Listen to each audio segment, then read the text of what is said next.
Hello everyone, today we'll be doing a Star Wars Black Series figure review. Why has it been so long since I've taken a look at a Black Series figure? Because in all honesty, I actually really do not like collecting Black Series aside from like maybe the clones. Why? Because they're expensive and they take up more space than the vintage collection size ones. And I just overall don't really like the molds that much. Something like Captain Rex is an exception though, because Captain Rex looks good no matter what. Although this one is probably my worst looking one, because I've got the Hot Toys one, which is perfect, and the Bad Batch Phase 2 one, which honestly is a better looking helmet than this, because this one's got some mediocre QC. Anyway, taking a look at everything he comes with, it's not a lot. You know, you've got his removable helmet and his two DC-17s. And since this is the regular release, which you can tell because he's got the photo reel, that's all he came with. I believe the convention exclusive HasCon one came with like 2 more guns, but also a worse paint job for the face. So yeah, I'm going to go ahead and put his helmet back on and put his DC-17s into their sick little holsters and cover his articulation, compare him to stuff, then call the video a day. So, head articulation, let's focus first. Let's focus. You're a bad camera. There we go. Just gotta insult the camera. Head looks up that far, looks down that far. I saw you, camera, you dirty piece of shit. You know, and you can probably fake a little bit higher and a little bit lower, thanks to the fact that it's a helmet, so you can adjust it.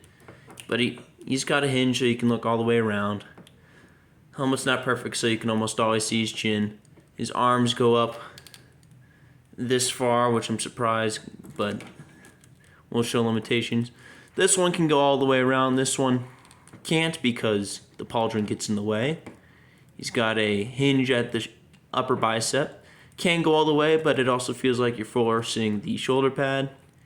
He's got double jointed elbows, which Captain Rex has the better elbows for the first clone trooper mold. He's got a ball jointed waist so you can go all the way around and get like no crunching, like very minute, because it's a bad mold. His legs can go out that far. He can swivel but not all the way because of the weird molding of the legs. He's got double jointed knees which go that far. An ankle pivot and moves up and down.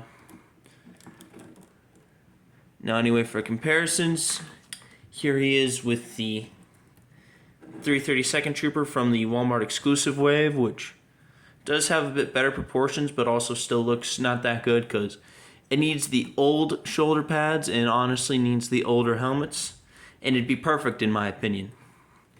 And here is the reissue 501st, which has the better looking helmet, but still used the older body and had like it used the very first body, so that's as far as his elbows can get. Very bad, especially for another figure. And then probably one of the best clone troopers they put out, Commander Bly, which I can't remember if I did a video on him or not, but yeah. And lastly, here he is with the Hot Toys that absolutely blows him out of the water because it's a Hot Toys.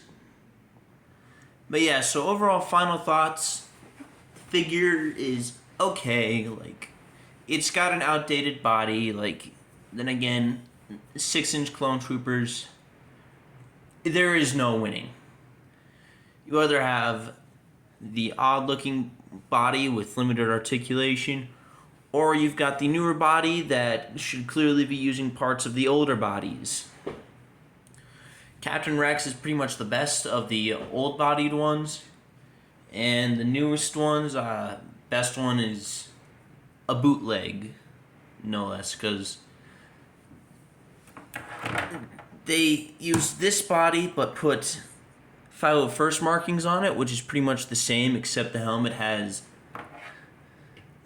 this helmet and it's undamaged, so it looks pretty much perfect. And it's the movie style one because it's got the blue on the back, which the 332nd figure does not have. And if you want Captain Rex, have fun, because this figure ain't cheap. Why? Because people love Captain Rex, and this is the only one they ever put out. That's a lie. They just released a Bad Batch one, but it's not from the show. It's from the show's concept art. So he ends up having the Umbara binoculars. This blue part of his pauldron is missing, and he's wearing a weird, massive robe piece. It's also got slightly different paint, and overall, this figure is a kerfuffled mess. Because if you want the best one is this one, which is the first retail release one. There's also the convention exclusive one, which has a worse looking head, but also comes with more accessories. But if you want the most recent Black Series Captain Rex, have fun not having the pauldron piece and have fun with extra binoculars slapped on. You know, I remember getting this figure being like, oh yeah, it's Captain Rex, I love it. But the more I mess with it, the more I really don't like it. And I favored the Hot Toys one and the Vintage Collection one, which is the Bad Batch one, but his paint is better on the helmet, because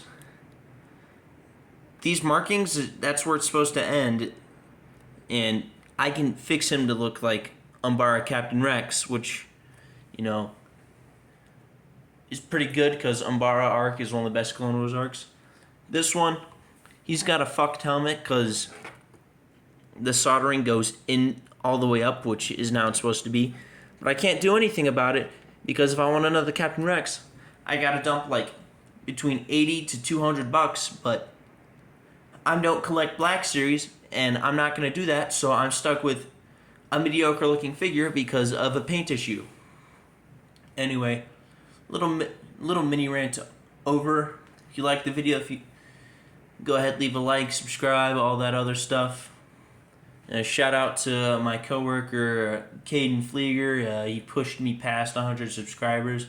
I have no idea how long that's gonna last, because I got 100 subscribers, then ended up going back down to 99. Then someone else subscribed, put me at 100, and then my coworker Pfliger pushed me over 100. So now I'm at this point in time, as recording, 101. That's probably gonna go down because I upload so inconsistently, and that's just how it be. And yeah, have a good day. Bye-bye.